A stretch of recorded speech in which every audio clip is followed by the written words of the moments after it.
Okay, welcome to Wild About Mushrooms. We're here in Missoula, Montana with an assembled crew here of people who are interested in mushrooms. And tonight's program we're going to be talking about the economic value of mushrooms in western Montana and how the value of mushrooms and their role in the ecosystem may be affecting our lives in the future. Our panel members tonight are first GINNY McCammant, our MSU Extension horticulturalist. Carrie Wall McLean of Garden City Seeds and the Bitterroot Down Home Project. Angie Coffin, an environmental activist.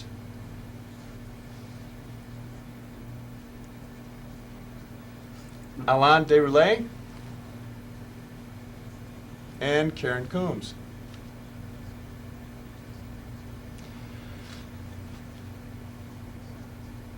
I'd like to start the program here today with a little discussion about the mushrooms that we have here in western Montana.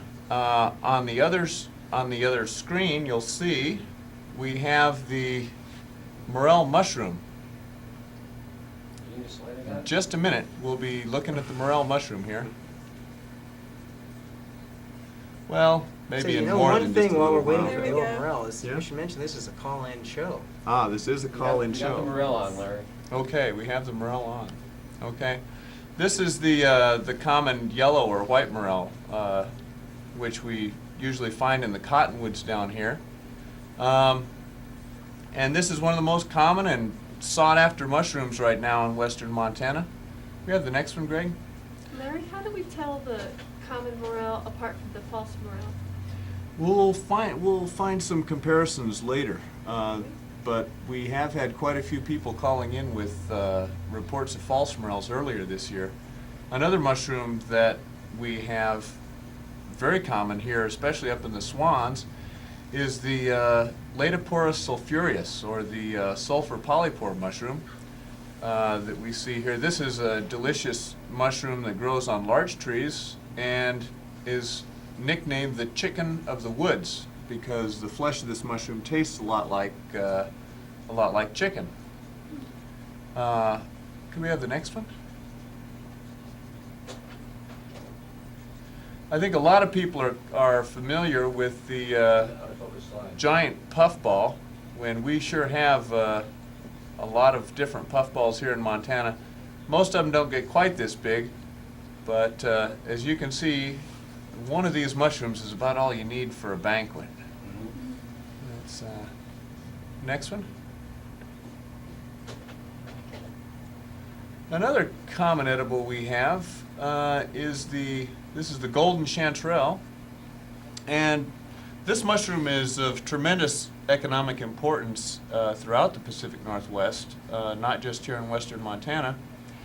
When it is available in San Francisco, the wholesale market price is between $7.50 and $9 a pound. This is a very popular mushroom, and well, it's used in a variety of dishes, especially French cooking. Next. But not all mushrooms are edible, of course. This is the Amanita phalloides, a deadly poisonous mushroom. This is known in the Pacific Northwest, but it's not so frequent here in western Montana. We do have some members of the Amanita group. You notice some of the characteristics here. You can see the warts on the cap, I believe, and the skirt-like veil. And if we look down on the bottom of the slide, we can see the bulbous base that is also an indication of this group. Stay away from warts. Stay away from warts on the cap, and those white gills can be a real problem as well. On our next slide, we'll see this is a much more common Amanita gemata, or excuse me, Amanita pantherina in this slide, sorry. This is also poisonous mushroom, but we have no reported fatalities from eating this mushroom. Is it true, Larry, that if you see a white mushroom with white gills and it has the veil around the top of the stem and then a little cup at the base of the stem, is that a common indicator of being poisonous? It sounds like you're describing the Amanita phalloides or virosis. So yeah, I would say that that's a pretty safe bet. If you've got a white gills and a prominent ring around the stem with a bulbous base, warts on the cap, well, it's not a good idea to experiment with something like that.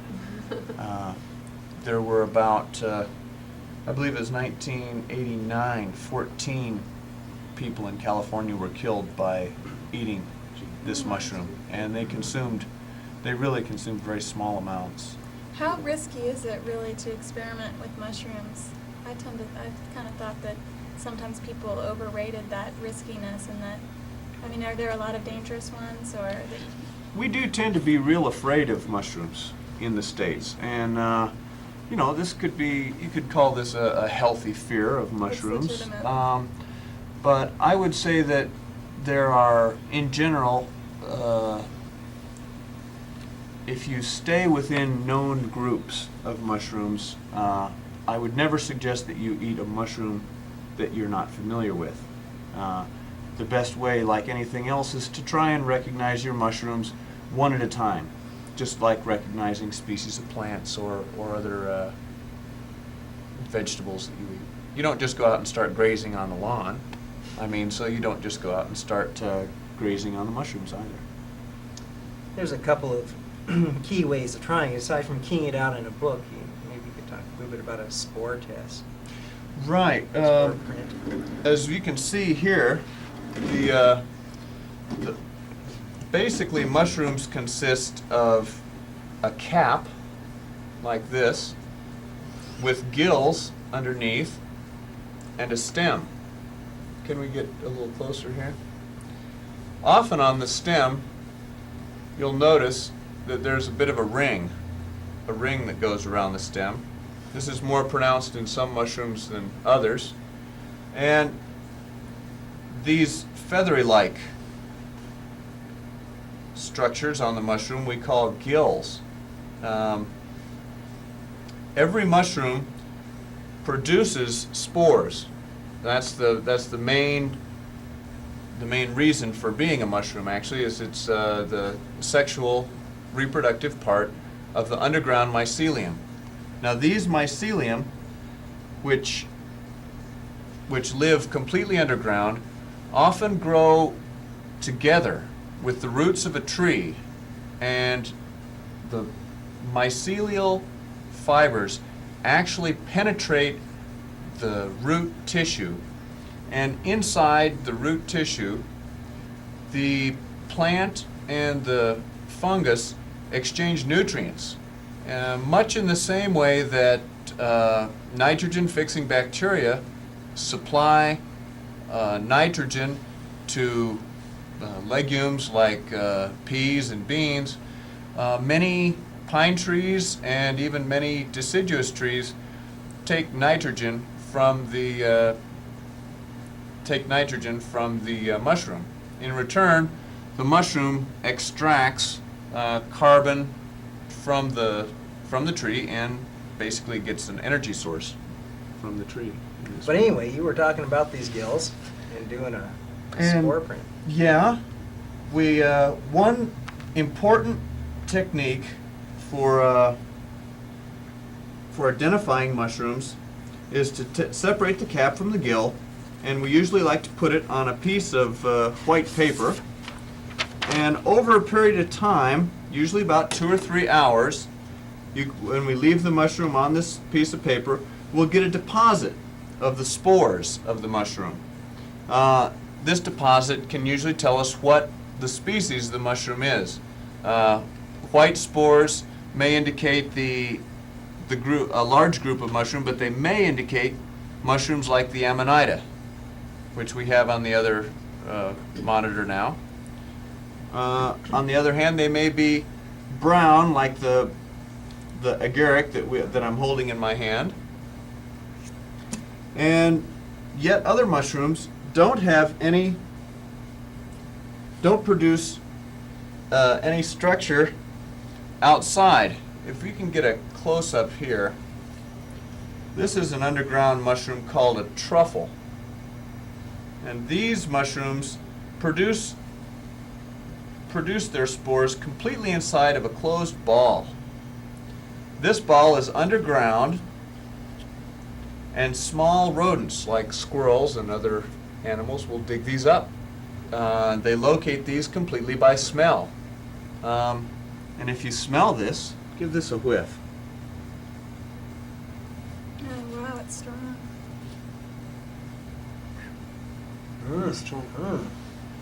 Some of these mushrooms can be detected from Little scent gland. several feet or even yards away. Alain, perhaps you could tell us a little bit about the French black truffle. Well, I don't know much about it. We find them a lot in Dordogne area, and I suspect they're pretty big. How do they size. usually locate them? Oh, they use dogs or pigs to find them, and I don't know when the season is, but it's worth a lot of money. Mhm. Economically, it's a lot of money. So It's a these big market. these are very Yeah. economically important mushrooms. Could we have the next slide, please? Say, when people are watching these slides, or they might have questions, and jot down a question, a note to remind you of your question, and then you can call in. Do people know the number to call in? That's a good question. Does everybody? Okay. Are we putting that on the screen?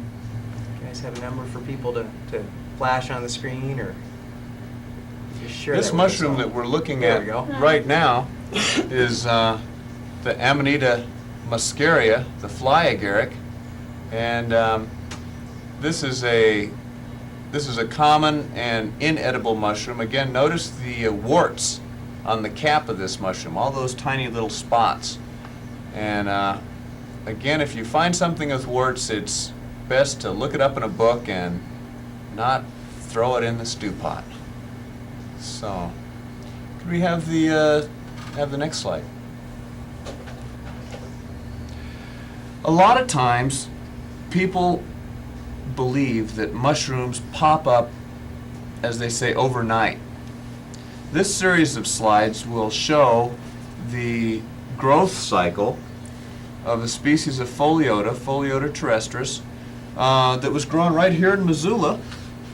This first picture was taken 4 days after the first mushroom started to break the surface. The second slide shows 8 days growth. The next one, 10 days growth. And finally, 13 days growth. So you can see that in 13 days, about 2 weeks, is what it takes this particular species of mushroom to reach maturity. Now, some species, like the shaggy mane, will complete their whole life cycle in about 48 hours. So they'll be going much more quickly. Puffballs are also notorious for going through their cycle in a fairly short period of time. The giant puffballs often take between 3 and 8 days to mature, depending on their size. Do fairy rings mature quickly, or do they go slowly? From what I understand, there's this underneath, living in the ground, this big mycelial fungal mass, and it can last for years and years and years, and the hugest one is like 35 miles across or something like that. That's true. And yeah. they have, as the edge of the organism spreads out along the edge, it's like a ongoing wave of reproduction, and that's where the ring comes from. It's the shape of the organism underneath. But fairy ring mushrooms grow outward at about 3 inches a year. We've got a fairy ring mushroom up in the meadow in the rattlesnake that we've estimated to be about 130 years old. We paced Do off I the get distance. answers? No, I think she'll answer it. Okay. after. Oh, okay. But again, Fairy we've- rings are, I get a lot of complaints about fairy rings, and I I'm do sure too. you too. They are established in old lawns, places that have been undisturbed where the mycelia has a chance to become established. Really And, get growing. People, really want to kill them, because they do, as they move out, Line 1.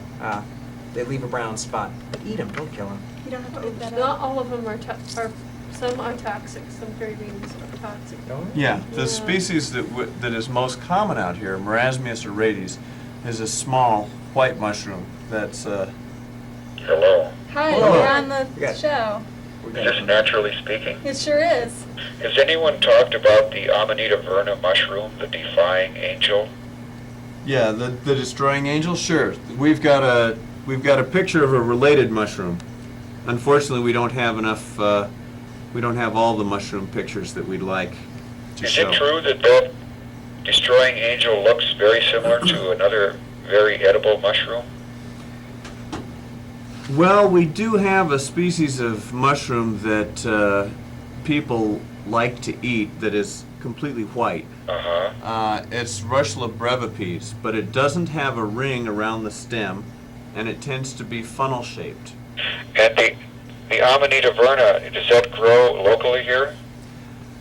To tell you the truth, I've never turned it up locally. We found a related species in Oregon and Washington, but I'm yet to find any here in Montana. What happens if a person eats one or two of these? Basically, within the first few hours, not much. But within about 48 hours, the toxins in this mushroom are absorbed into your bloodstream, and you might want to take that picture off because we're talking about a different mushroom. The toxins from this mushroom are absorbed into your bloodstream, and they're cyclic peptides. They're like a protein. Mm-hmm. They're taken out of the body in the liver. The liver takes them out of the bloodstream and puts on immunoglobulins, little recognizing agents, so that the kidneys know to remove this from the bloodstream. Mm-hmm. Unfortunately, when this identifying agent, this identifying particle, is taken off by the kidneys, the toxin then burns through the kidney and returns to the bloodstream, where it's again taken out by the liver, again returned to the kidney, again burns through the kidney, again returns to the bloodstream, and this results in a cycle where the patient usually dies from liver or kidney failure, unless, without medical intervention. Is there any way of saving someone who has eaten one of these? Immediate medical attention. I'm not a medical doctor, so I wouldn't venture into the prognosis or the. Okay, then the other question I have, the last question is this.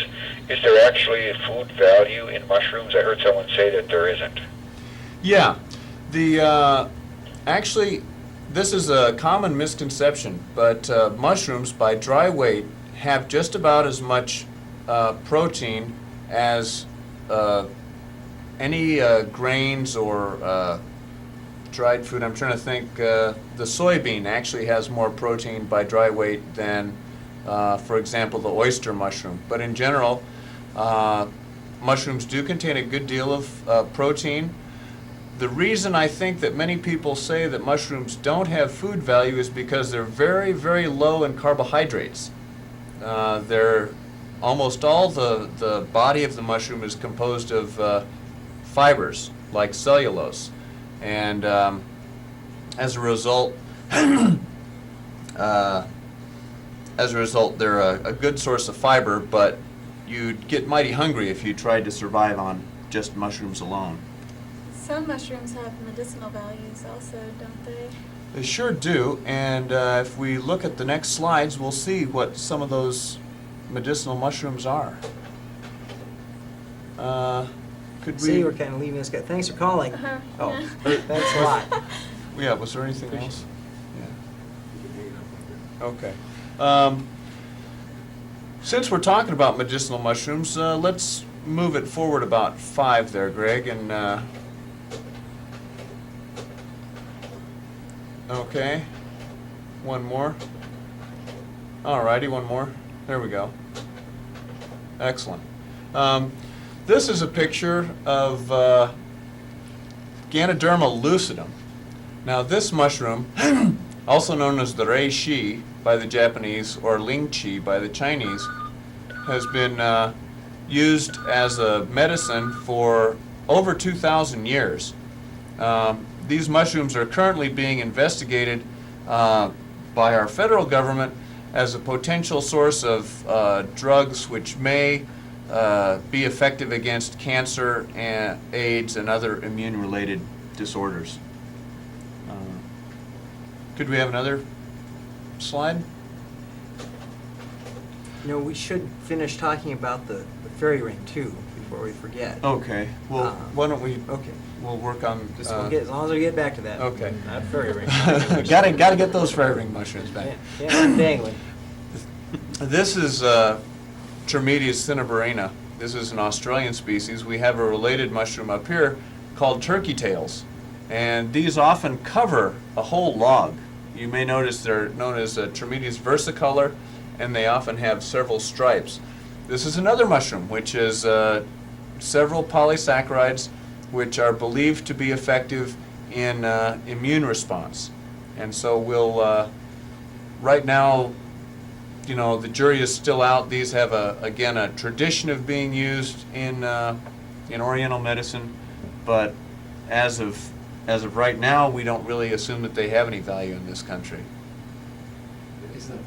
Is that the same mushroom artist design on it? Do you have any? No, I Do we haven't have- found it. Oh, Gonifoldies, yeah. We do have some mushrooms around here that were, for example, the quinine conch, as it's called commonly, was being purchased by the government back during, I believe, World War II. People would go down and shoot these off the trees because it had antibiotic properties. And before the advent of, before penicillin became widely available, this was, you know, used as medicine. Do we have a caller, or should we move on? There's a caller. Yeah, we'll take another caller here. No, no, but call on in, and we'll take you. Is there a Yeah. caller? I guess not. Just never can tell, can you? It's time for fairy rings. Okay, back to those old fairy rings. What did you want to So say, is Terry? there a shake test for? By golly, there is a shake test. Yeah. Fancy that. I wish we had some fairy rings here in the office with us, and that would really facilitate our discussion of fairy rings. Well, I tell people, especially if they have small children and they're concerned about whether or not the mushrooms are toxic, to teach their small children to kick over the mushrooms and not to eat them.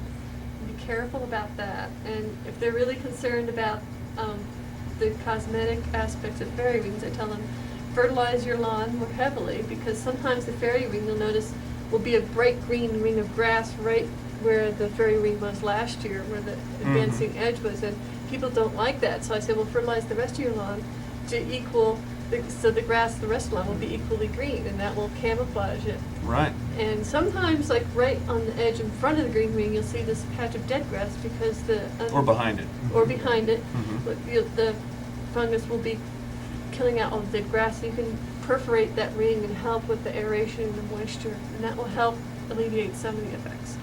Fairy rings generally tend to release nitrogen as they grow. And for this reason, that is why you get the green grass.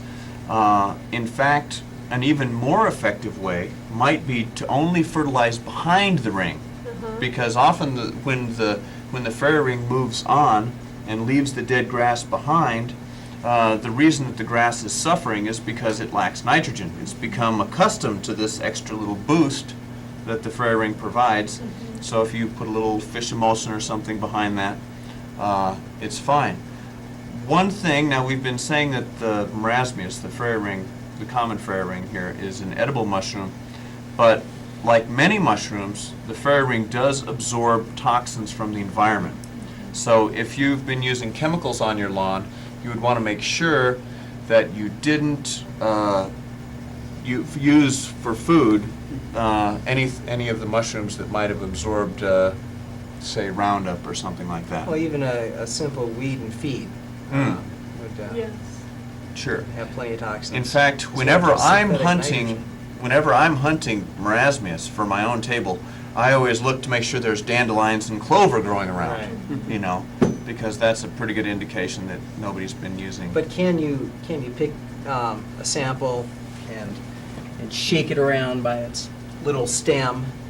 That's a very good example, and if we had some fairy rings here in the studio, I'd be delighted to go into that in more detail. Afraid we'll have to wait on that. All right. It's not a precaution in general to take when you pick up mushroom to be careful where you pick up the mushroom, also around the roads, you know. It's true, yeah. With the I've- cars passing by and Where they might put like de-icer on the roads in the winter. Or even Exactly. lead from exhaust. Mhm. the exhaust. It's true. Again, especially especially shaggy manes, which we have a slide of right here. Can we look at that fairy ring slide? Next one. Next one. Next one. Keep going. Keep going. Keep going. Unfortunately, we have to find the. Keep going. There you go. There's our fairy. We got fairy ring on the mind. Shake. This is our shaggy mane mushroom, Coprinus comatus, and as you can see, this shaggy mane is in the process that we call autodigestion. It's decomposing itself. This takes about 36 hours at 55 or 60 degrees in that area. We have a couple different types of shaggy mane. Notice that this shaggy mane, which is Coprinus comatus, has the little scales on the top. The next slide, you'll see a related species, Coprinus atramentarius, that we call the tippler's bane. And this tippler's bane mushroom has a compound called coprine, which is similar to the drug antabuse. And this causes a toxic reaction when it's consumed with alcohol. So if you're a drinker, again, the tippler's bane, this is not a mushroom that you should consume. Although What happened? basically flushed, hot, sometimes convulsions, and generally unpleasant feeling. We've got a call coming in. Okay. Hi. Try Is the that- other line. Hi, you're on the air. Mushroom person? I can Hello? hear it. Well, I'll try one again. well, we've got you there somewhere. Try it again. Don't Call us back. don't be shy. We aren't. While we're discussing this, let's take a look back at a couple slides here. Just move a couple backwards there, Greg. And yeah, that's fine. We're looking now at some chanterelles. These are white chanterelles, as found in. These are from just across the border in Idaho, as a matter of fact. These are some very commercially important mushrooms that only grow in the mycorrhizal association that we discussed earlier. These mushrooms cannot be cultivated. In that way, they're very much like morels. They grow in association with the roots of trees. Do we have one more back? Many trees can't even grow without the mycorrhizal relationship. That's true. Yes, I went to this, I visited this pine seedling nursery, and they deliberately cultivate and inject their particular brand of fungus into the soil, and they have noticed great increases in growth. On the other hand, there are also pathogenic strains of fungi too, strains of fungi that will make a plant sick. So it's just like people. Fungus is just like people. There's good people and bad people. There's good fungus and bad fungus. Right, but the whole, it's all part of the whole concept of living soil. That mycelium under the soil are in there along with all the fungus and algae and insects, and they're all doing a particular symbiotic job. And the mycorrhiza can actually be a glue that the mycelium can hold the soil together. You know, sometimes you'll dig up and you'll see this white fuzz under the ground. You know, and it's involved in a real complex relationship, which generally indicates a good, healthy soil. Yeah, another thing that can help is fungus helps dramatically with decomposition. I mean, we would be really stuck with lots of unrotted carcasses if it weren't for fungus to help decompose the dead trees and plant material back into the soil. Right. An old organic growing technique is to make compost tea, which is to just soak composted organic material, usually like manure and straw or something, in water, and then strain that out and use that to water your plants.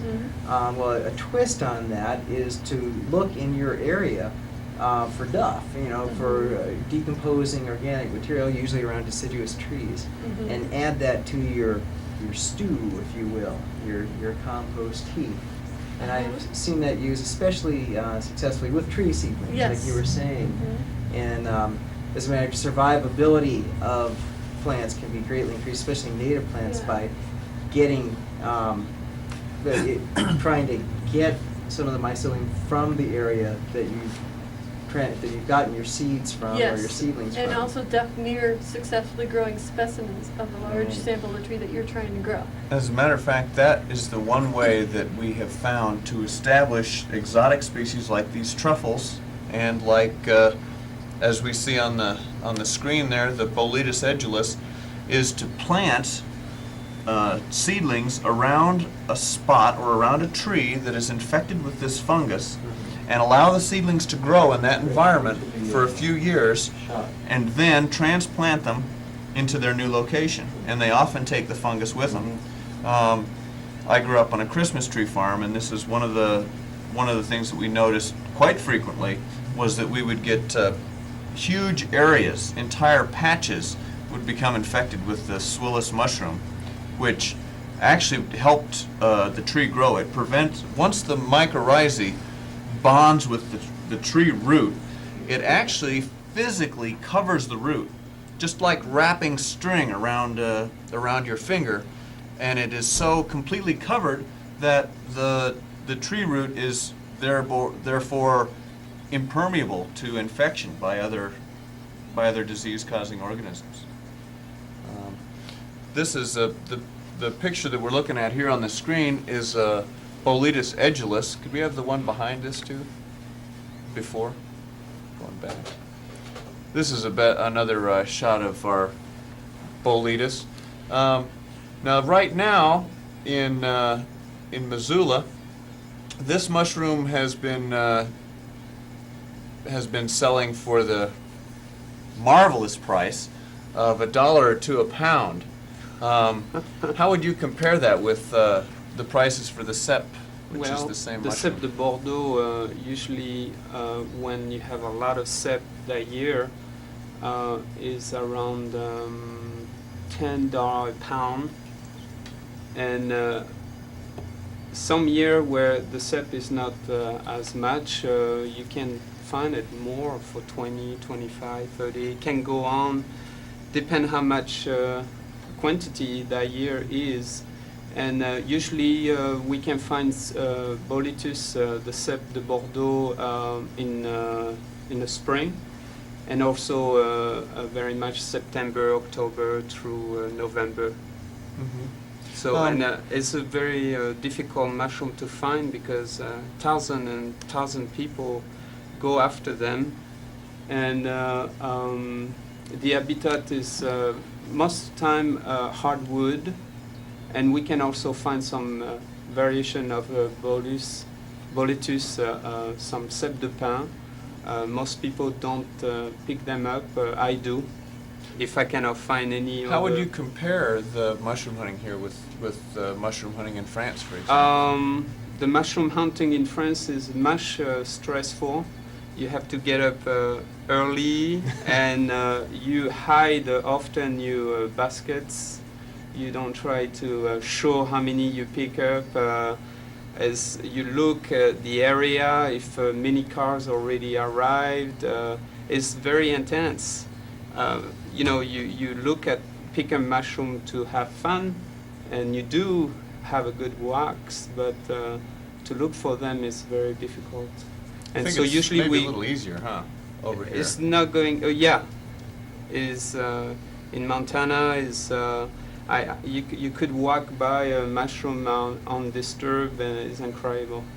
In France, you could not do that. You really have to search to the worst place, especially if you didn't get up that early.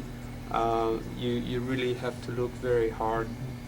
Yeah, I remember you saying on one of our hunts that you couldn't believe the old dead fungus that were already Right. eaten by worms. Right. that Yeah. were- You can find by accident few there, but they're very rare. Usually, you can find new ones more often than old ones.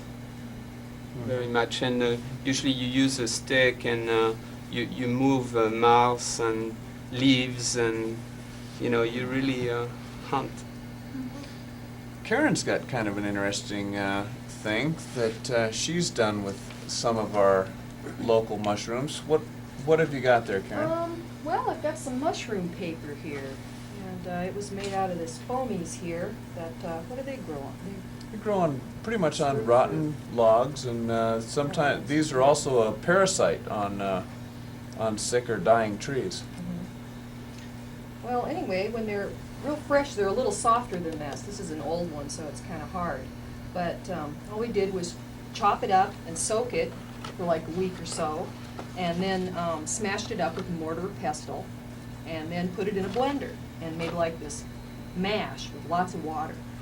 And this is some of the paper that we made.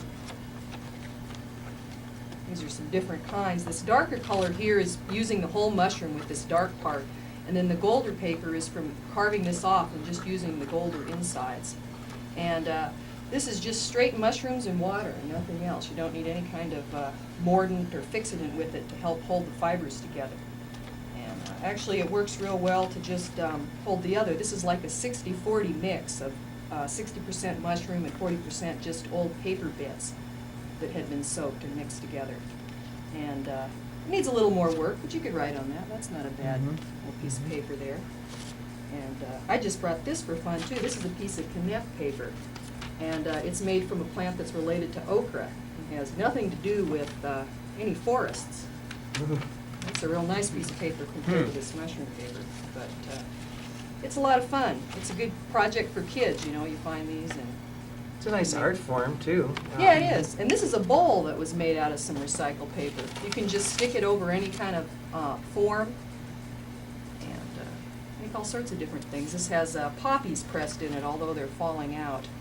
I think one of the nice things about this this type of mushroom paper, as a matter of fact, is that it doesn't because unlike wood, mushrooms don't have the cross links on their cellulose fiber. They're not bonded together chemically, and so in the paper making process, it's not necessary to add sulfuric acid or hydrochloric acid or some chlorine compound to help break the cellulose apart. Once you take the mushroom and physically break it down, you're ready to make paper, and the byproducts are edible, basically. Yeah, so you could probably completely use not any toxic. kind of mushroom besides this, right? They're all You could use pretty many much kinds of cellulose. mushrooms, yeah. A woman has even written a book, actually, about how you can make various types of paper using mushrooms. And also, several mushrooms are being used to dye wool. I know some people are interested in dyeing wool, and that's another. Do a fontaine also, Yeah. having water splashing. And Sure. is that the one the artist used? No, to this do- is not the No, artist conch. it's We not. do have another mushroom around that resembles this a little bit, that is used for drawing on the bottom because it Yeah. leaves a mark. These kind of grow like trees too. They have rings Mhm. that you can count. You can see their years of growth on them. Well, let's get back though to the primary use of or the primary interest that many people have in mushrooms, of course, is their edibility. And again, besides the bolete, which we're showing on the screen now, could we have the slide before this? We also have the, this is an example of the Spiraceus radicata, or the cauliflower mushroom. This is found in our area. It's a nice big mushroom. This one's about the size of a beach ball. And this is a delicious edible that, again, only grows in established forests. Angie, do you have a few things to say about the economic value? Sure, I think that it's important to realize that mushrooms provide an economic part of our economy. You know, it's important, and it's important when we're talking about logging our forests away. And our region, and especially the Pacific Northwest, where they have a multi-million-dollar industry in mushrooms there. People have made over, I think the state of Oregon made $60 million on mushrooms alone. And they're a really important component in the forests. And if we cut the forest down, the mushrooms cannot grow there again. So it's a sustainable way to make money off of our forests rather than cutting them down once and not having another return except for that one time. And it's Mushrooms annual. come year after year, especially if we harvest them in a sustainable way where people don't over-harvest, but they do come year after year, and it's a really big money maker. So I think that that's important. Mm-hmm. The price of matsutake, if we move back another slide or two, we can find a picture of matsutake. There you go. This particular mushroom goes for about $100 a pound in Tokyo these days. It's so valuable that it's even hunted by helicopter in British Columbia. And again, this mushroom is completely dependent on the mycorrhizal relationship. It's dependent on a living forest for its survival. And we don't have much information. In fact, as far as I know, we don't really know how long it takes after a forest is logged for matsutake to come back. As far as we know, it doesn't. Perhaps over centuries we can reestablish it, but generally speaking, at least within our lifetime, once a forest is cut down and the matsutake is lost, it's not possible to reestablish these colonies. They live in a complex association with not only the mycorrhizal association of the tree roots, but also decomposing the duff and forest floor material as well. So like other types of wild crafting, you have to use restraint or common sense, and in that you try not to pick all of any crop that you're going after. But if you're interested in mushrooms as an economic source, you might consider cultivating them yourself. There's various levels of cultivation. When you go into inside cultivation, it's a little tricky in some respects. You have to be worried about contaminants from other species, and it's certainly possible, and it's very lucrative to a lot of people. But it can also be done more on the fly, more on the wild. You might have noticed an old compost pile of mushrooms growing. And certainly everybody's familiar with mushrooms on old manure. One thing that we're looking at here in Montana is the idea of growing oyster mushrooms on cottonwoods along river bottoms and creek bottoms. Well, Here it is. here we have a picture Oh, these are of shiitakes. Yeah. of shiitake growing in a greenhouse in Japan. These logs are cultivated in such a fashion that they can be forced to produce mushrooms either 2 or 4 times a year. Once the logs they're sterilized and inoculated, and they go and go. Right. They'll get 2 or 3 flushes, sometimes 4 out of a single log. And then when they're worn out, you can Then re-sterilize when them you're and do it again. worn out, the close up there. Great. Other way. Sorry. Here's a close up of the of the shiitake growing. And again, the problem with shiitake in our area is that it requires oak logs. Well, I don't know how much you folks get out in the woods, but we don't have a lot of oak trees out in Montana.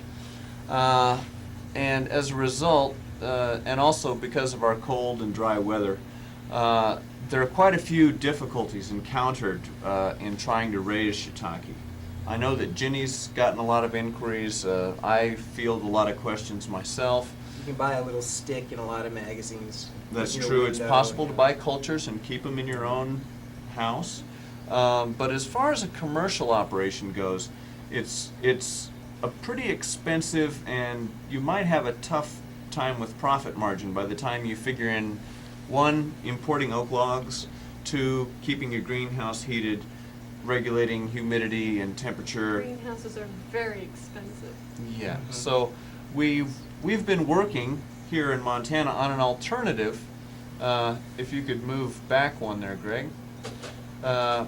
We've been looking at this particular mushroom, the oyster mushroom, and Carrie can fill us in a little bit on this. Well, as we see a lot of land being bought up here, people are looking for alternative uses for land. They're looking at ways of trying to develop some economic reality for keeping land undeveloped. And right now, you know, a lot of river bottom land or riparian area is also doubles as rangeland for cattle, which is, you know, a strong economic base here. And this is a possible alternative. With an axe, an inoculant, and some dead trees, you can inoculate cottonwoods to start producing an annual crop. It's and with some maintenance, you can actually make as much as $500 an acre, perhaps more. It's still just kind of experimental here in Montana. You know, they definitely grow all by themselves. We've got a caller, line 1. Hi, you're on the air. Hello. I was asking a question on the different time cycles. You talk about different mushrooms, but don't they occur at different times of the year? Yes. And could you give kind of a feeling for, say, the morels and the oysters and the shaggy manes, that when the different ones are usually available, and possibly go into a little bit on the habitat on each? Sure. The oyster mushrooms that Carrie's been talking about, especially, and the ones that we have on the screen as well, are both spring and fall mushrooms. These tend to come out when the temperature and humidity conditions are right, and they're the oyster mushrooms especially tend to be real adventitious. Whenever the time and temperature is right, they'll do it. It could be the spring, could be the fall. It's not so important. Other mushrooms like morels are very keyed into the season. You'll never find a true morel coming up in the fall. You only find them after winter. Now, at this point, people will be going, well, wait a minute, I hear about people finding morels in July. Well, if you go high enough in altitude, July is spring.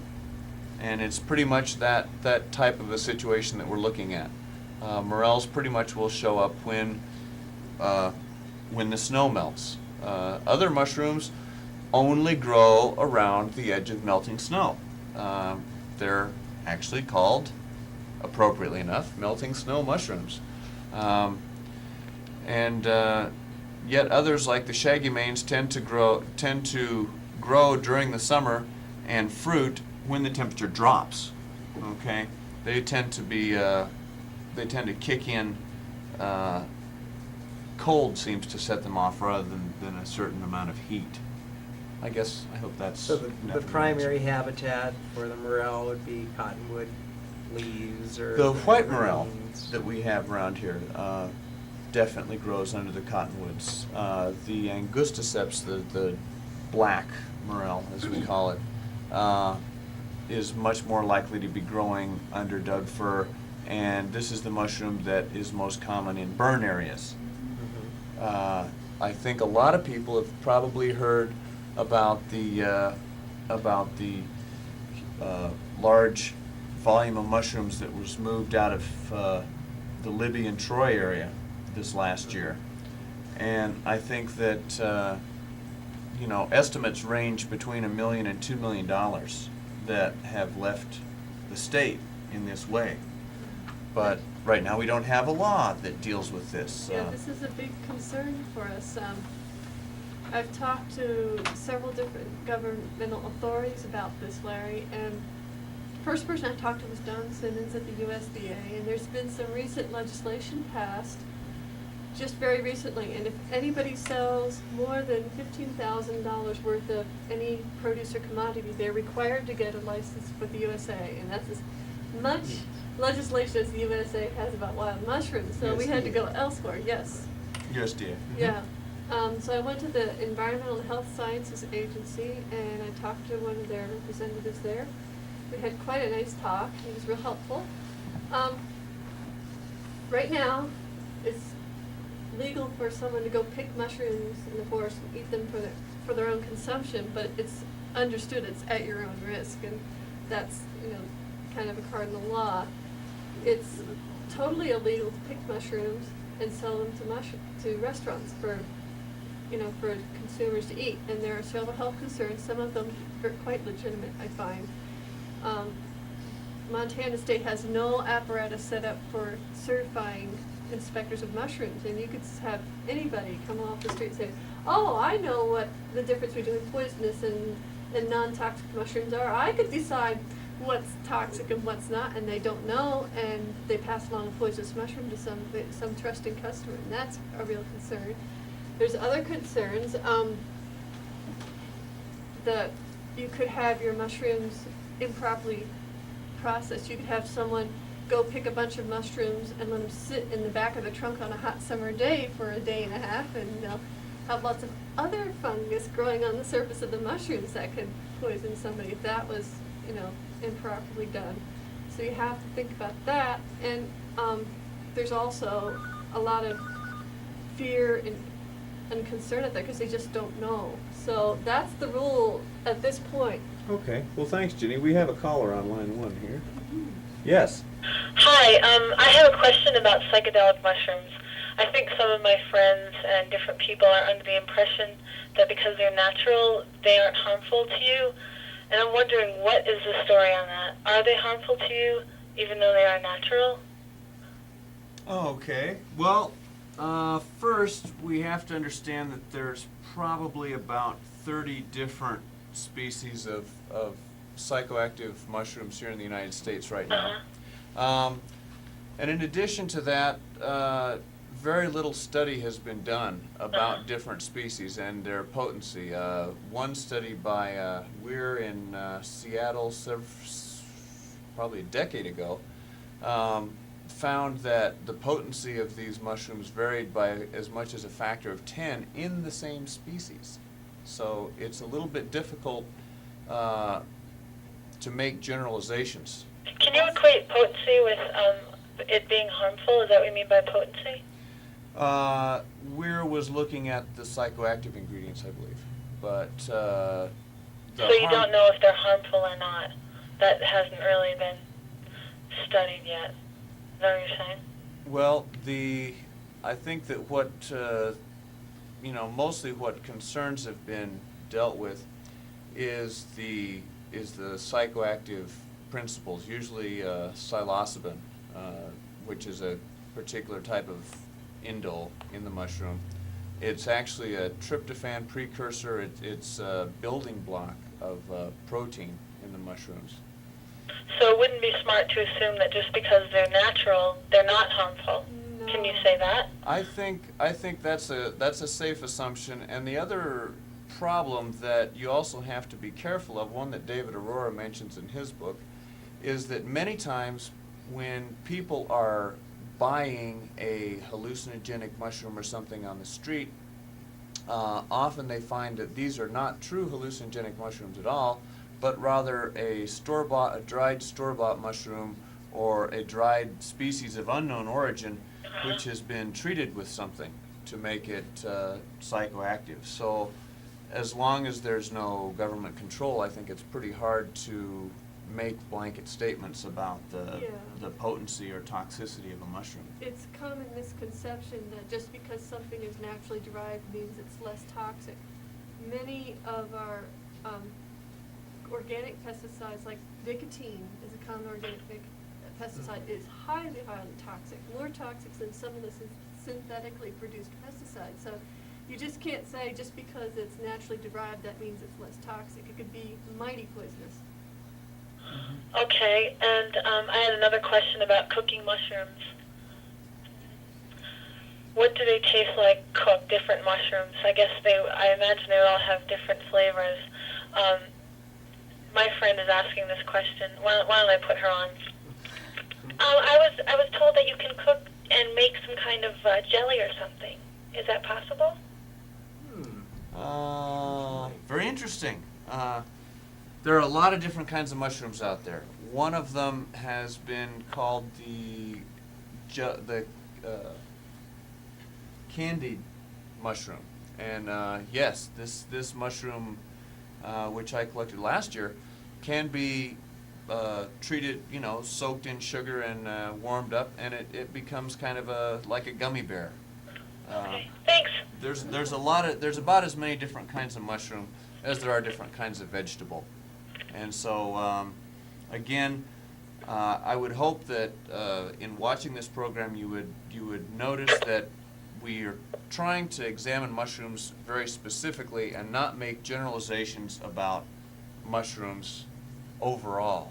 The best way that you can learn about mushrooms is to pick up a good field guide and learn your mushrooms one by one, just like you would do anything else.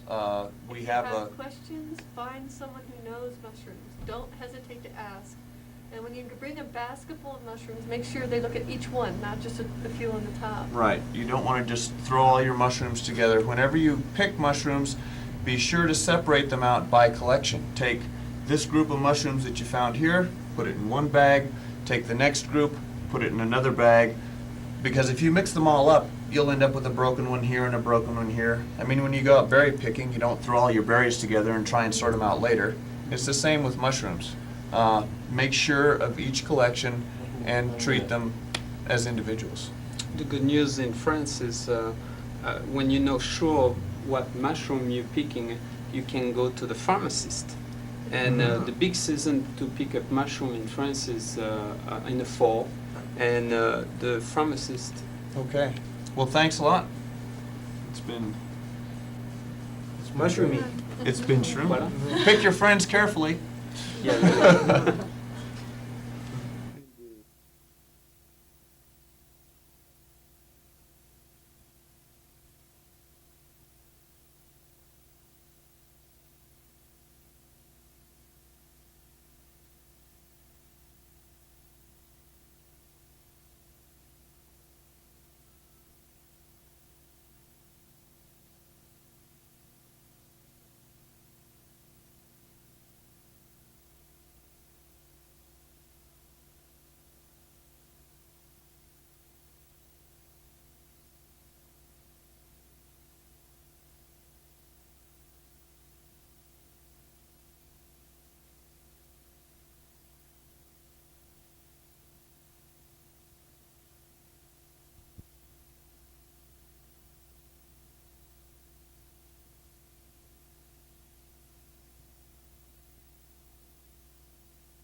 Well,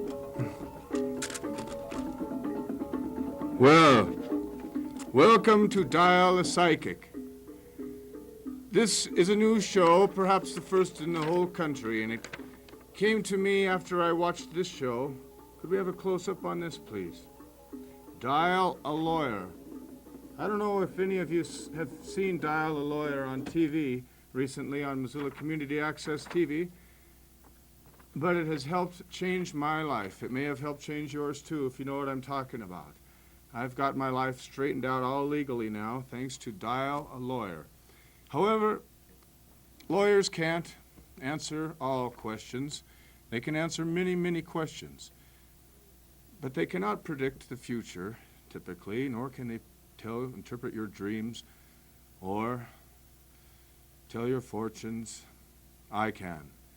I am the great facade. The great Fadad. Or is it facade? I can't remember.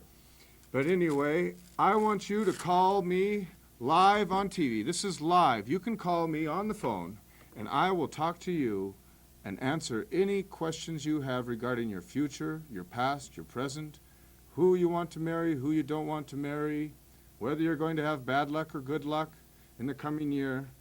I am a real fortune teller. So let's have those phones ring. In the meantime, I will need some, perhaps a volunteer. I see a young man in the studio behind the camera. Would you be so kind, sir, as to come up and let me tell your fortune? You know, this all got started down in Southern California, actually.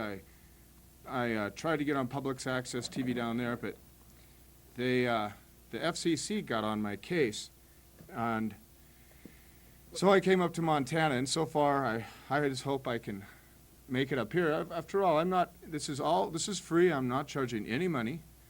This is absolutely free. What are these numbers here and these letters on the hands? Oh, those are, well, I'm afraid Are I those really trade can't. secrets? I can't tell you. Is this Actually, everybody's future? I'm afraid it is. Fortunately or unfortunately, I do see death in your future. But anyway, let me see your hand. Oh, you have what kind of, do you use dishwashing liquid? Yes. Is it Palmolive? No, it's Dove. Well, I can tell you right there that you like to read poetry if you is that true? Oh, of course. My gosh, let's see here. Oh.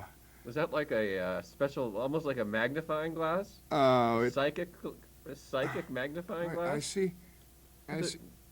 Have you been bitten by a turtle recently? No, not recently. No? Not in this lifetime. Have you lost a cow? No, but I've had a cow. You had a cow. Tell me about this cow. It was like this. Moo! Moo! Moo! Is that? Oh yes. Okay. Well, this is very profound. This is very profound. All I can tell you is that don't lose this cow. Don't lose this cow, because if you do, the cow. It'll mean. Oh, what was it? If you lose a cow, you close your fingers around your thumb. And make a fist, and you'll be safe. Like this? Yes, yes. Just for like punching the cow? Yes. Let me see your hand again. Remember, callers out there, you can call in live. This is live on Missoula TV. If you're out there watching, you can call in now, and I will tell your fortune, interpret your dream, answer any questions you have. Have you heard any roosters crowing at your back door recently? No. Have you had a cat recently? No. Oh, gosh. Well, let's see here. I see, oh my gosh. Oh my gosh, I see here in your hand, I see that you will receive a visit next year from the IRS. Oh, no! Yes. Yes, what else? What else is there? Oh, I see that you will spend money unwisely this new year. Oh, no! I'm sorry, that's all I have time for now. I want to go on to the next person who could want their fortune told. Okay, well, thank you very much, the great facade. Or is it Fadad? So, this is dial a psychic, or dial a fortune teller, or dial a clairvoyant, or dial a weirdo. Oh my gosh. I think we have a caller. Hello. Oh, Hello, it's this. You have called Dial a Psychic. Thank you for calling. yeah, I think I better turn my TV down. All right. One moment. He's turning down his TV. That's good. That's good. But leave the TV on. It's good that we need to commune. There's certain. You must have your TV set on. It's on. Turn it down, but I need to communicate through the waves. I need to. Your TV needs to be on. It's on. Okay. Well, my name is the Great Facade, and I have. I know a lot. I know about everything. I have a master's degree in science, and from Dr. Science, and my pappy taught me a lot. Could I answer any questions, sir? Well, yeah, I'm out of work. Will I be working soon? You. Let's see. What side of the? Are you holding your phone? Could you hold the phone on the left side of your head? Yes. It is. Okay. I see work in your future. I see work in 3 years. You will be working at a new department store in Canada. Ah, yes. And you will be managing an ice skating rink in the shopping mall. Do you know anything about ice skating, sir? No. Absolutely nothing. Yeah. Well, I skate, but I've only ice skated just a few times in my life. Well, I hope you enjoy this new job. I don't know whether I'm wrong or I'm right, but this is what I see. Okay, I thank you very much. Thank you very much for calling. You betcha. Well, that was our first caller. I think that is history in Missoula. I think that's the first caller to commune with me, the Great Facade, over the airwaves. And actually, I believe that was right, that prediction. It's coming in clearer and clearer now, the more I see it. This man he will wear a white outfit with a white cowboy hat, and he will manage the ice skating rink, and he will skate, and he will be wearing chaps. I wish I could have that job. Well, now call 542 MCAT 542-6228 and talk to the Great Facade.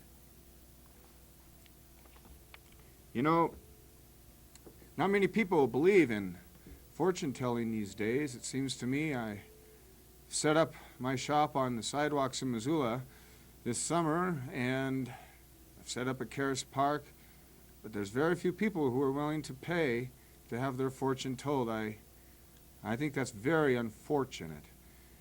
But so I decided I'll quit charging money and I'll come on TV for free and offer my services for free.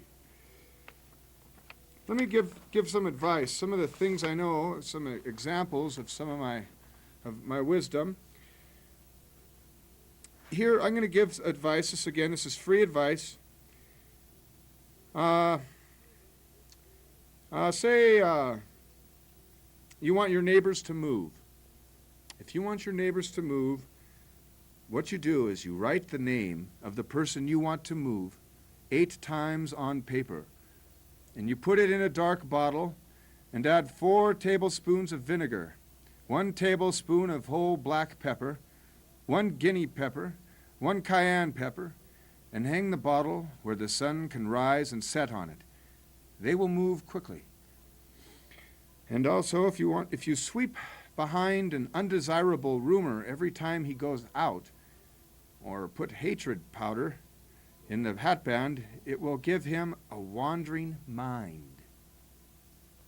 There's one more antidote for to move neighbors. Take their shoe and throw it in the graveyard, an abandoned graveyard, and they will wander about and no one will pay any attention to them. So that's if you want to get rid of some of your neighbors. Let's say you want to stop a man from wandering. Let's say you want to stop a man from wandering. Oh, there's some kind of a signal coming through. What is this? Please. Oh, a message just came through. It was a strong message. It's a secret message. I'm afraid I can't share it on the air. Let's say, folks, you want to stop a man from wandering. What you do is you take a bared rock rooster, name him after the man, and tie the rooster with a long rope to the fence and shorten it 1 foot every day and feed him there. And start with a 5-foot rope and shorten it to a yard. Feed the chicken 3 days there at 1 yard, and the man will never wander. These are some of the things I know. These are some of the things I can tell you if you give me a call at 542-6228, and I can maybe help set your life straight. It is important that we know our future and our past and our present, and there's no better way than to call me, the Great Facade, at 542-6228. It's Dial a Psychic, it's free, and it is for you. I'm not in this for myself, believe me. I had a vision when I was a young man. Someone predicted my future, and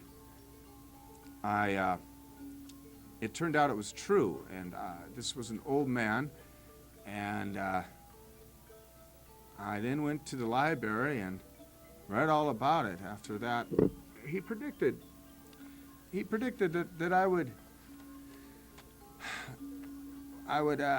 catch a lot of fish that day. I did. So anyway, I want you to call. I want these phones to ring.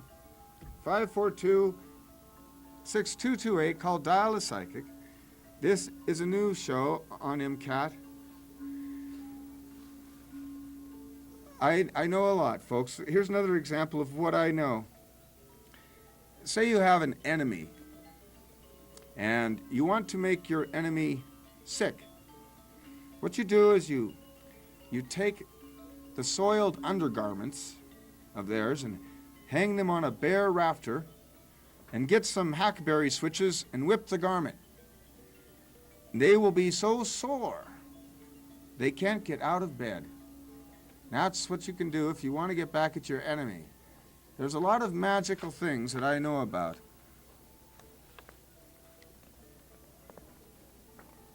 Say you want to make your husband stay at home. What you do is you take sugar and cinnamon and mix them together. And then you write the name of husband and wife 9 times. Roll paper with names and put a bottle of holy water with sugar and honey and lay it under the back step.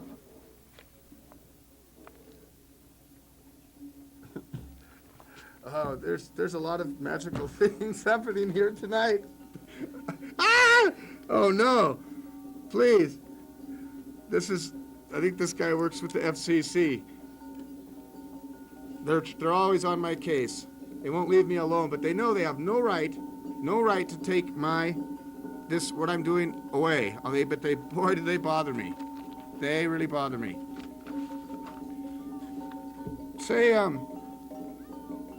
Let's say you want to make a love charm.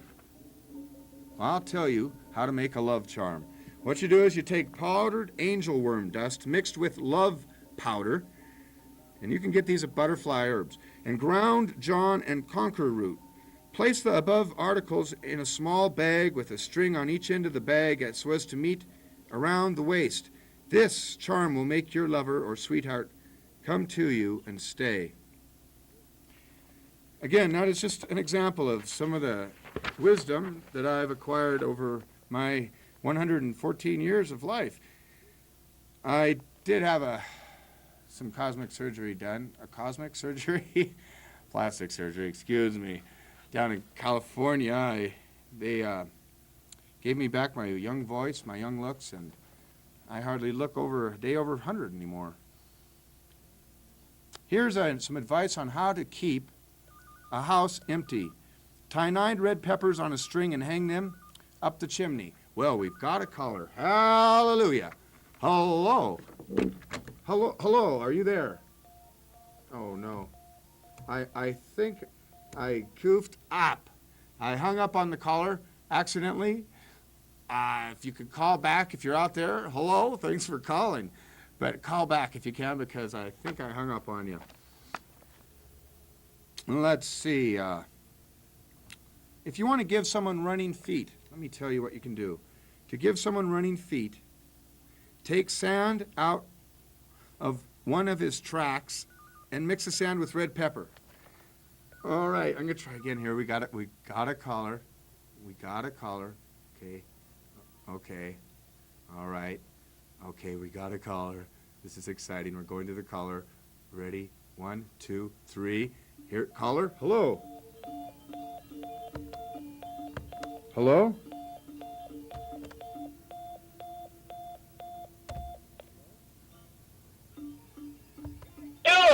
Hello. Hello? Hi, you're here. You're on the air with the Great Facade. Is this a great facade?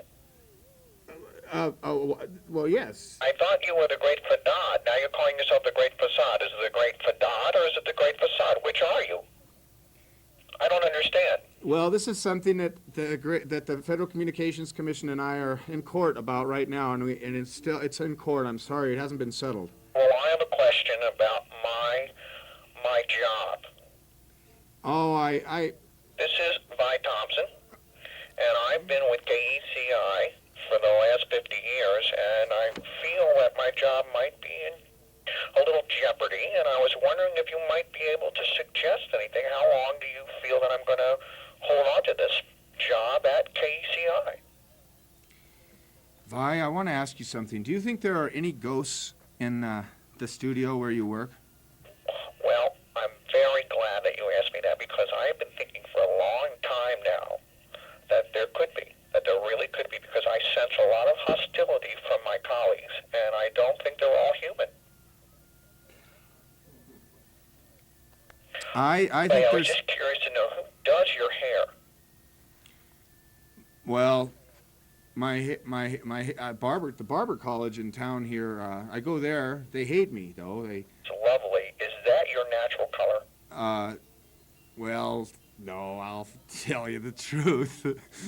This is, It's bleached, it's an isn't it? accident, actually. I went swimming in this pond up the Blackfoot River, and, God, I didn't know it, but it was a cyanide leach pond of a mine, and got out of there right quick, but permanent hair change. I understand. Well, this is a lot of fun, and I'm really having a good time. I wanted to know, did I see you the other day at Hennessy's shopping? Yes? I thought it was you. I've seen you around town before, and I want to tell you, that fall ensemble that you picked out, it's you. It goes wonderfully with your hair. It's beautiful. It really matches your complexion. I didn't expect this call this evening. This is wonderful. I'm Thank you. glad you're enjoying it. I want to tell you, it was a real problem trying to get on with all the calls that you've been getting. I'm surprised I got through. Oh, you are lucky. Wait, Oh, by the way, I do have a question I want to ask you. Aside from my job situation, which is quite perilous, as you know, I've been having a sort of quasi-affair with Les Schwab, and I was wondering if you could predict, now that he is kind of, having fun with me, and also he has his lovely wife,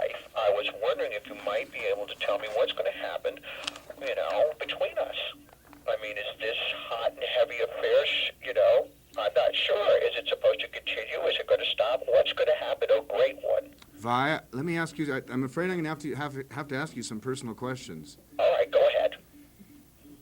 When you think of Les, does your eye, do you notice if your eye twitches?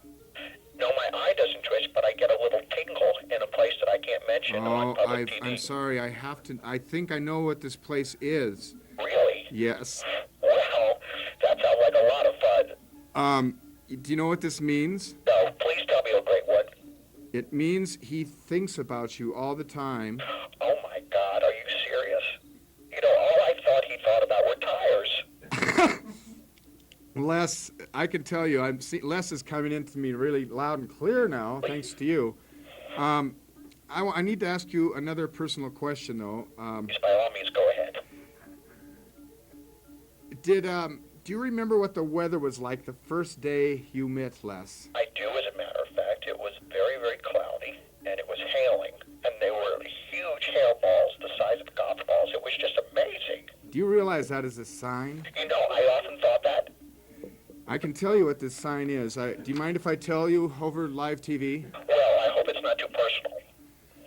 It means that you and Les are going to have many quarrels in the future. I'm afraid Quarrels? you should stay away from him. What are you talking about, Fadad? I What do you think mean quarrels? you need to stay away from Les. I'm warning you.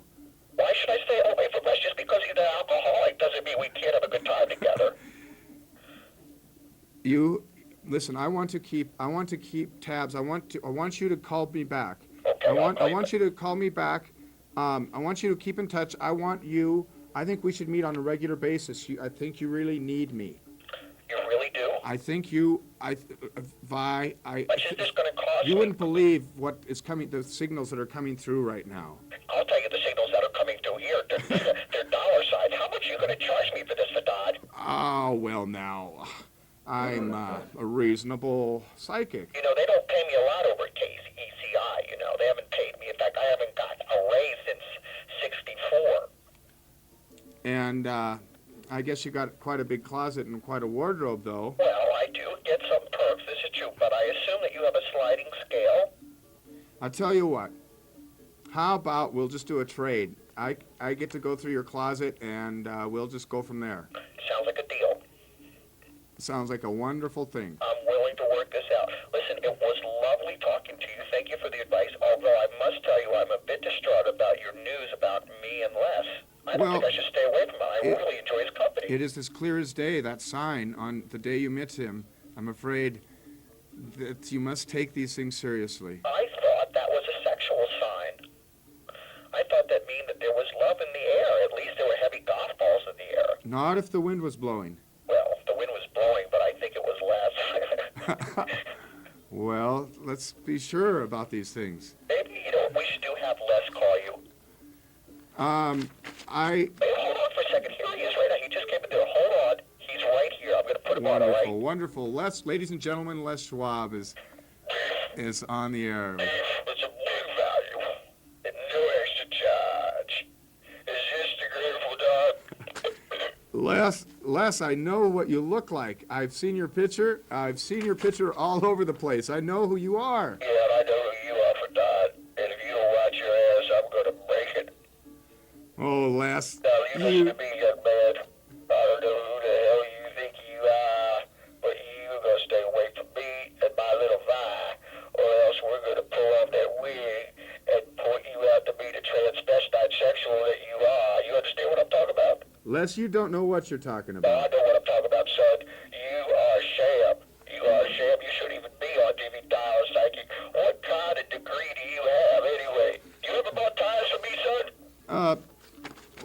Les, I see you at one of my stores. I'm going to wrap one of them steel-belted radios around your head.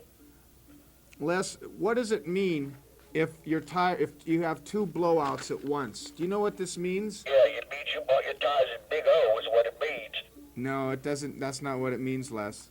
There's a sign. If there's something significant and profound, you want me to tell you? I'm not going to tell you. Go ahead, tell me, son. Tell me what it means if you're so smart. It means you're going to be reincarnated as two people at once. What the hell are you talking about now? You probably don't care about what I'm talking about, I but care about what you're talking about. You just explained yourself, son. Have you ever shopped at my store? I just read your advertising is a lot. That's about Uh-huh. it. Well, I want to tell you something. I didn't get to be the tire king of all of Montana and Northern America just by sitting around predicting. I went out there to work. Do you understand what I'm saying to you, son? Now, you might be able to predict the future, but I Les, can sell you a good steel-belted radio. You understand what I'm saying? Les, I need to ask you something. Please, let me just ask you one question. All right, go ahead. What did you have for breakfast this morning? I have what I have every morning. I start the day off with a bowl of Quaker oats. It's good, and it's good for me. I have a strong cup of black coffee. Then I usually have some kind of a dead animal, whether that be a pig or a cow. And I also have some eggs, maybe 3 or 4 eggs, and hash browns. I like hash browns with that. And I have some fresh fruit. And then I follow that all up with a Pepto. Are you sure there was nothing unusual about your breakfast this morning? No, it's the same thing I have every morning. My wife, well, I should say, well, anyway, a woman that I know fixes my breakfast for me every morning the same way for the last 28 years. Now, what are you going to say about that? I'm just trying to see what I can see, what I can see, what I can see. What can you see anyway? You can't see the cameraman in front of you. Hell, it took you 25 minutes just to fix the damn phone. Did you drop your spoon this morning? That's it, you dropped your spoon, didn't you? How did you know that? What the hell? Were you in my... What the... Do you know what that means? Vi, come over. Vi, get over here. Who the hell is this boy? How do you know I dropped my spoon? Drop your spoon, business will fall. That's the Did saying. you say, son? What did you just say? Our business has been better, never been better. What? Drop Vi, the get over spoon, here. business will fall. That is what, that is a fact, Les. I'm afraid your business, I don't care how hard you've worked all your life. Fadad, this is Vi. I see a very You've really upset him. You are really upsetting Les. Now, please stop it. I think I might as well just hang up because I'm getting a little upset myself here. I want to be taken seriously here. And I don't think Les was really listening to me. I think he was listening to you. I just think you upset him. I mean, I think that you should try to give people some positive vibes when you can. It All should be a right. lot of fun. Well, I try and do that. But I must have the courage. My great-great-great-grandfather always told me that you no matter what comes in as far as signals or messages, they must, no matter how gloomy or terrible, he said, never back down from telling them the truth. It may risk them, I may never talk to you again. Sometimes a little white lie goes a long way. Sometimes what they don't know won't hurt them. Now, I think that you should apologize to Les. I'm going to put him back on the phone right now. Les? I ain't going to talk to that son of a gun. I don't know who the hell he thinks he is. He ain't going to talk to me that way. Now, Les, you just be quiet and you listen to what this man has to say. He's very wise for his age. And don't make fun of the way he's dressed. It's a skin condition. Now, go ahead. All right, what do you got to say, son? We're all going to die someday, Les. Yeah. And some a little bit sooner than others. What's your point? My point is that I'm sorry if I upset you. You definitely did upset me. What do you mean to tell me that my business is going to go in the toilet? What kind of statement is that? Is that the kind of thing to tell a man who works his whole life for just his family? You're the one who walked in and picked up the phone and talked to me. I didn't, none of this was planned, believe me. Yeah. I mean... Do you have any good news for me, son? I must, well, if you can, Do you have any good news for me? That's what I want to know. Oh, okay. Well, I must know something about you. I must just know one thing that happened. Have you bought a new car recently? You know, I have not bought a new car, but I'm going to get back into my own little world here. I want to thank you for this call, and I don't think I'm going to be calling you anytime soon. Now, you have a good day. I'm going to allow some of these good people of Missoula to start calling because I know that your line must be backed up. So you talk to them. I hope you have some good news to give them. I'll talk to you later. I have a lot of good news. I have a lot of good news. Thank you. Well, I have a lot of good news. People don't realize, shouldn't jump to conclusions here. I think we have another caller. Hello? Okay. All right. Well, I have a lot of good news here. I think we have another caller on the line. Thanks for calling Dial a Psychic. My name is The Great Facade, and we have a caller, I think, on line 2. Is it line 2?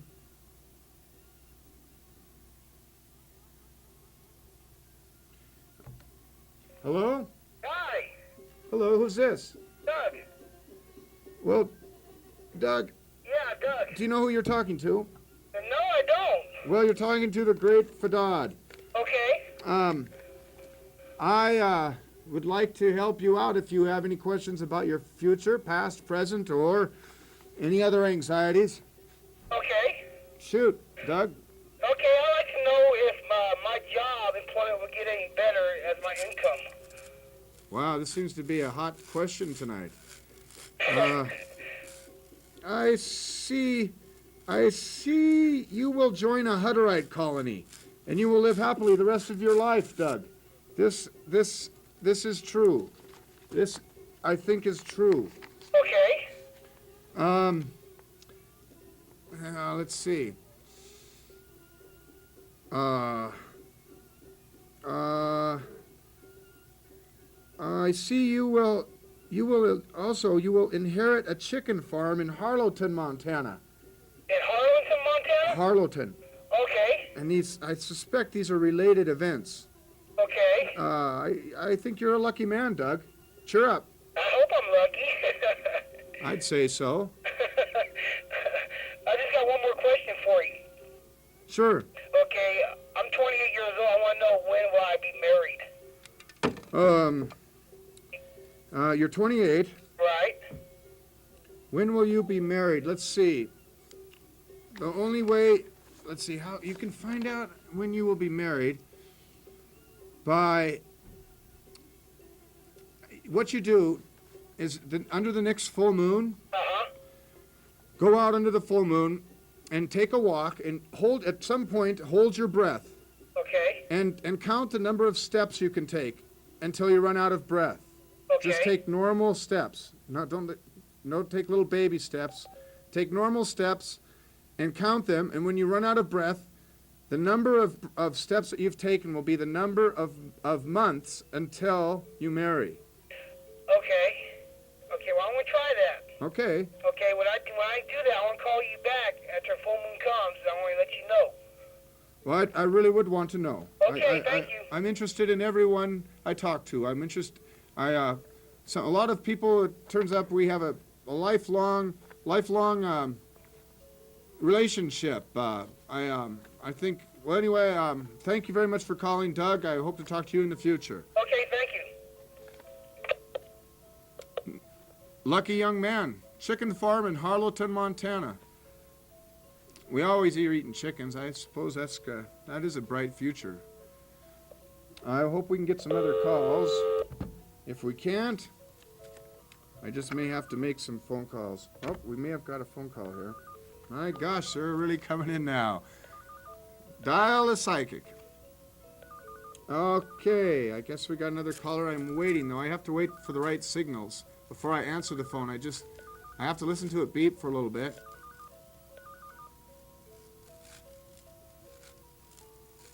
Okay, I think I can go on line 2.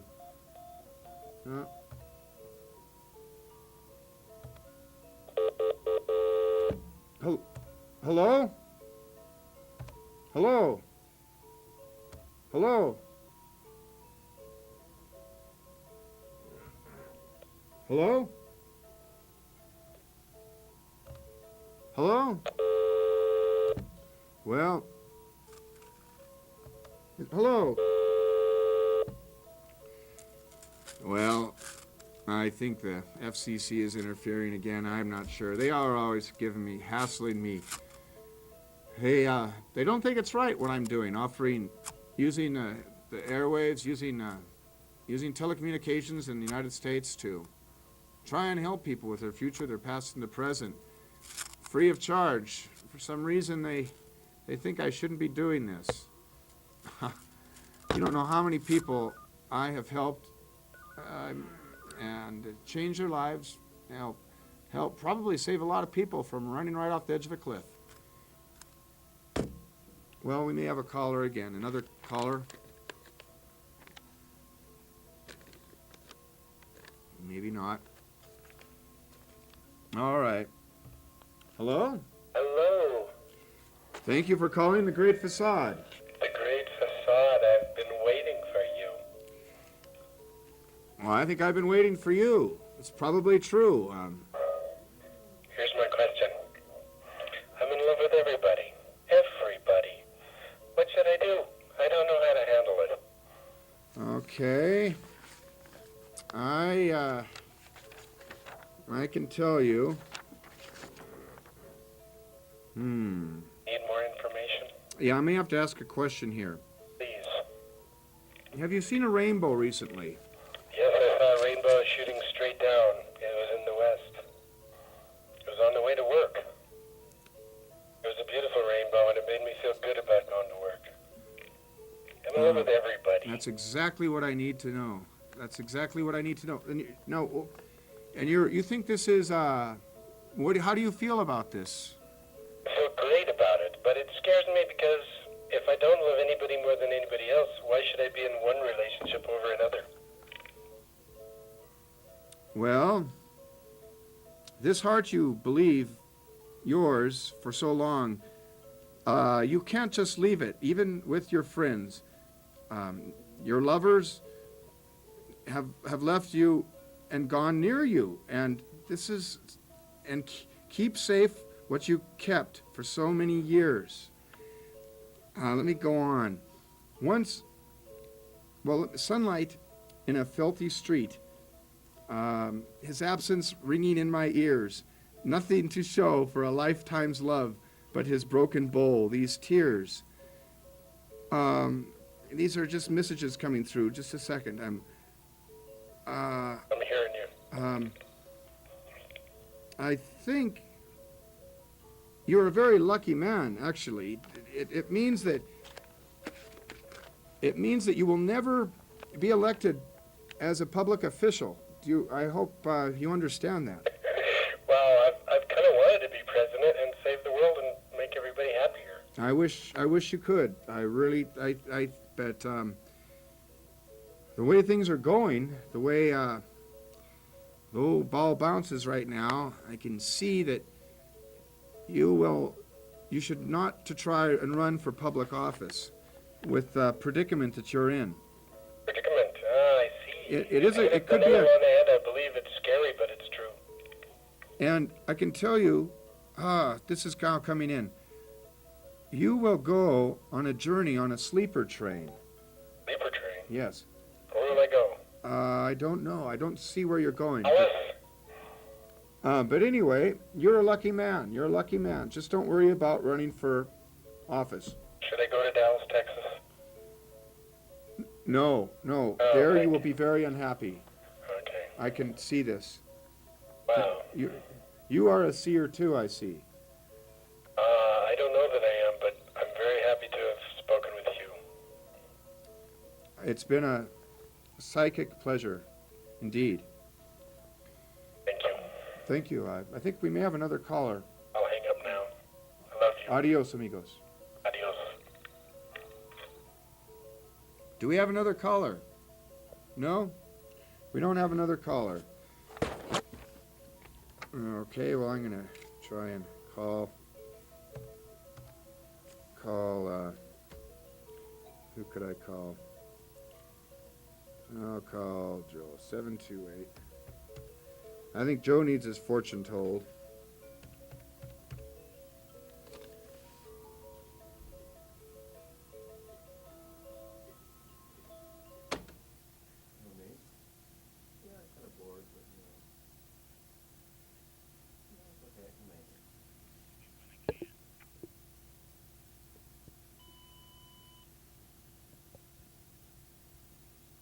Well, Joe wasn't home. I think we have a caller on line 1. Hello? Hello? Hello, thank you for calling The Great Facade. What do you want? What can I tell you about your past, present, or future? I was wondering if I'll do good in school in the future. Well, I'm okay. I'm going to need some more information about you. Let's see. Do you have any freckles on your face? No? Okay. Do you have green eyes? No? Okay, could you tell me what color your eyes are, please? Hazel? Hazel. I see. Do you wear glasses? No? Okay, well, that means that you're probably not going to do too well in school. At least this next year, but you know, that's all right. Did you go to a public school, do you? Yes. Yeah, don't worry about it then. Don't worry about it. Do you know when, I'll graduate? What year? I see you, well, my gosh, you will graduate as a sophomore. You will graduate by your sophomore year in high school. Hello? Hello? Yeah, you will graduate by your sophomore year. Okay, do you know when will I get my license? I see you will get your license and you will go on a journey to Kansas when you get your license. At what age? You will meet a girl there named Dorothy. Oh, isn't that something? You're going to meet Dorothy in Kansas when you get your driver's license your sophomore year in high school. How old will you be? You tell me. About 16? You will be 16 years old when you do this. Yeah. Is there anything else you would like to know? Do you know if I'll make lots of money? I see you will receive a letter to appear on Jeopardy. And you will win. You will win. How much money? You will win $17,500 on Jeopardy. Okay, thank you. You are a lucky man. Thank you for calling. Yep.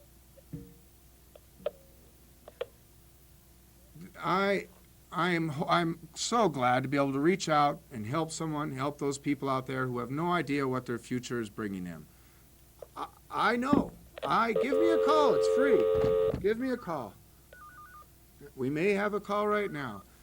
This is absolutely free. If you wonder what your future holds, what your past meant, what your day meant, what it meant today that you saw a bird hit your window. I know these things. Line 2. Hello, you're on the air with The Great Facade. Yeah? I have a question. I was wondering if I'm going to marry the guy that I'm dating right now. Okay.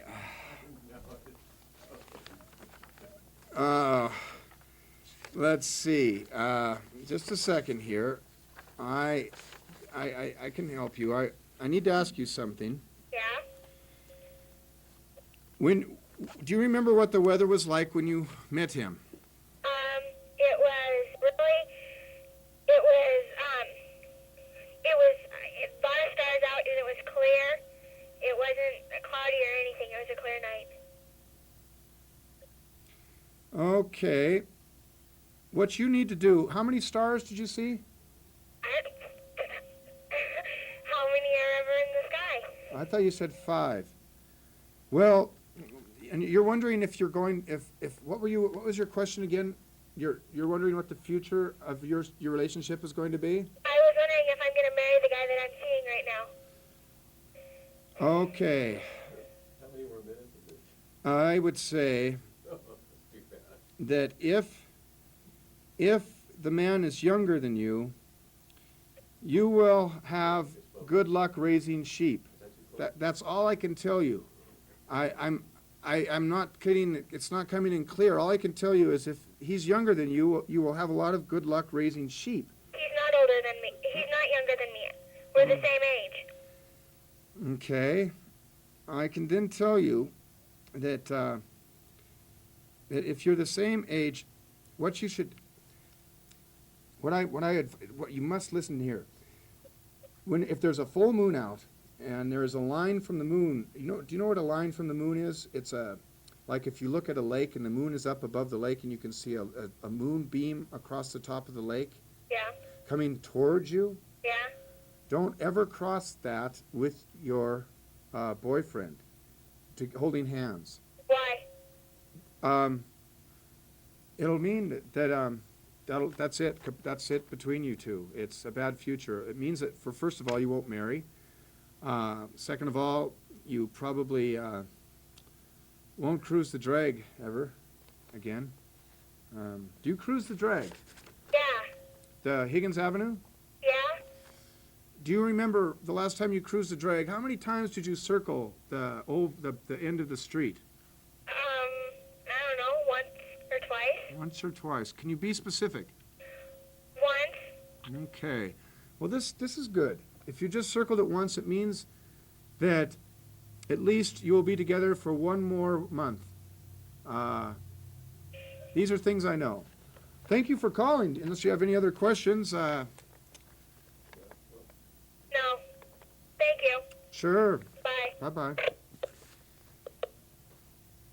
Well, I'm so glad to, again, be able to reach out through these airwaves, through these telephone lines, through these mysterious electronic, cosmic, psychogenic things I know about, things that I commune with and tap into.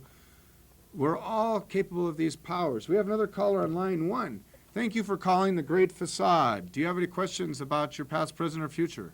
Yes. May I go ahead and I'd like to help you if I may. What would you like to know? Okay, I was wondering if I was going to get in a car wreck in a couple next months. That is a very, I could tell you, I need to know something though. I need to know if you, what kind of a pet, do you have any pets? No, I don't have any pets. What was the last pet that you had? A cat. And his name was Forte. How many, what happened to the cat? Was it a natural death or a tragic death? It ran away. It ran away from home. Okay, well that means that you are not going to die in a car wreck. I know, am I going to get in one? Oh my gosh, you are. But you're not going to die. Will there be a girl or a boy driving when I get in this wreck? Or will I be driving? It's going to be a taxi driver. A taxi driver? I see a taxi driver. Well, there you have it. Just stay out of taxis. Just don't get in a taxi. Is my friend going to be with me? Or my boyfriend or somebody if I have one? At least. At least he will be. I see many people in the taxi. You see many people? I see the taxi driver telling you that there's too many people in the taxi right before the wreck. Stay out of a taxi. At least in the next month. Am I ever going to get married? I tell you what, do you think, how do you feel about marriage? It's fine with me. Well, As long as the person doesn't, like, beat me or anything. yeah, that's, you sound like a reasonable woman. Well, let me tell you, if you count 9 stars every night for 9 nights, and you put a mirror under your pillow on the last night, you will dream of your future husband. Now, do you want me to repeat that? No, okay, I count the stars. I count 9 stars in the sky for 9 nights, right? Correct, right, And then I stick a mirror underneath my pillow right, on the last night. right. And then I'll dream about my future husband or whatever. This is true. That's true. And these are things that I know that can help any of you out there. If you give me a call, 542-6228. And thank you very much for calling. Yeah, thanks. Bye-bye. Bye. Oh, man, do I feel good about this. I hope the FCC is watching tonight to see how honest and sincere I am trying to help my fellow Americans, my fellow Missoulians. in their past, present, or future, or any other anxieties. I can interpret dreams too, folks. If you have any dreams you're questioned about, I know. We have a caller on line 1. Hello. Thanks for calling Dial a Psychic. Hi, I have a question. I have freckles and green eyes, and so I was wondering how I would do this year in school. Well, I'm sorry. I don't see. I see. This is really confusing. I'm having strange signals come in right now, telling me that school is just not going to happen for you, honey. I swear, I'm honest. I'm being perfectly serious with you. That I see, school is just not going to happen. Now listen. Don't take it too seriously.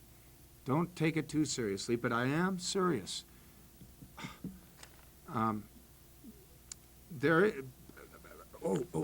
Wait. Oh, I see some. I see though that you will,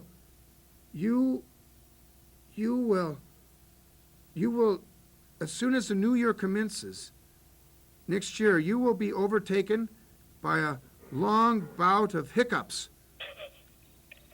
Well. Really? This I know. These signals are strange, but they're always, everything that I have ever predicted has come true. So no matter how strange or bizarre these things that I tell you may seem to be, believe me, I take them seriously if you want to know what's good for you. Okay, I have another question. Please. Do you see any more of Rumi's romantic readings in my future? Okay, well, I'm going to pull out these cards here. I have these are ancient cards. These are 300 years old. They're from Ireland. They're from my great-great-great-great-grandmother. Now, Please. okay, I'm going to have you pick a card, and don't you worry. It'll magically pop out of the deck. There it comes now.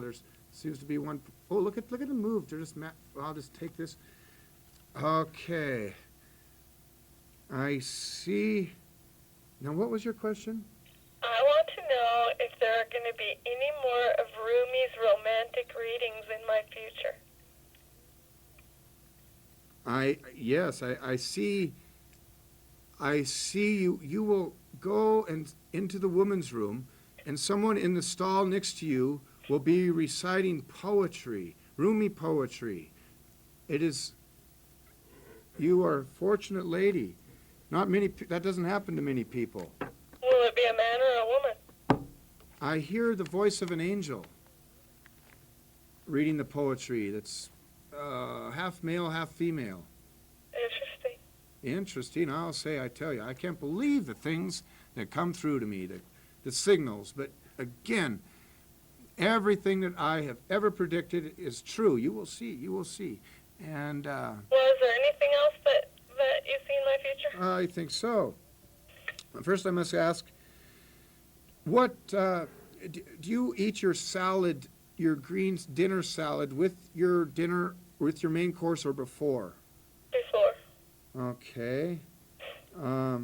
Do you use the same fork that you've ate your salad with your main course, or do you like to use a different fork? If there's a different fork available, I use a different fork. But usually I use chopsticks. Oh, okay. Things are coming in really clear now. I see that your fear, any fear you have, will turn into confidence, and then back to fear, and then to paranoia. Oh. Okay. Ah, yeah. It's amazing. It's amazing that the things that we don't know. Well, thank you very much. Thank you. Bye-bye. Bye-bye. Well, we're moving right along here. I hope I'm being able to help a lot of people tonight, and I can help you. It's absolutely free. We will not use your name over the air. So please give the great Fadot a call. And I think we got another caller. Hello, you've reached the great Facade, psychic, healer, fortune teller. Is there something you'd like to know? Yeah. I'm wondering about my high school year. I'll be a freshman in high school, and I'm wondering if anything is going to happen to me, like I'm going to get in any fights or anything. Okay, that is something I can surely answer.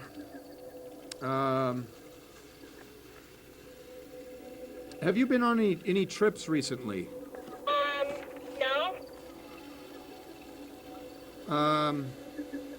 Okay. Have you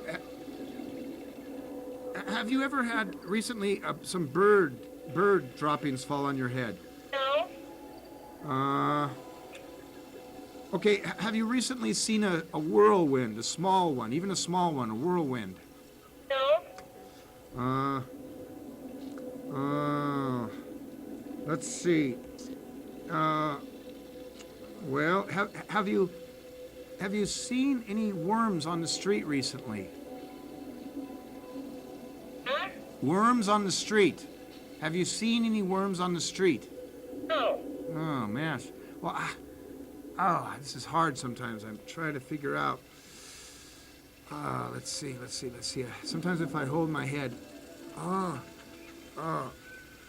can see that within the next 18 months, you will be working at Super America. That's good. But I can also see that, oh my gosh, you will fail to respond to a chain letter and lose $18,000.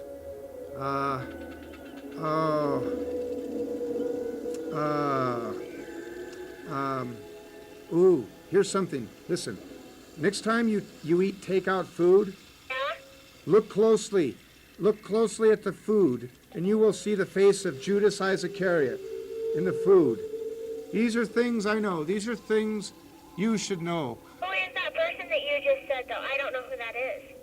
You will see him when the time comes. Judas Iscariot. He's the one who betrayed Jesus, honey. Oh, okay. Well, thank you for calling. Yeah, thank you. Bye. Bye-bye. Well, it looks like our time is up.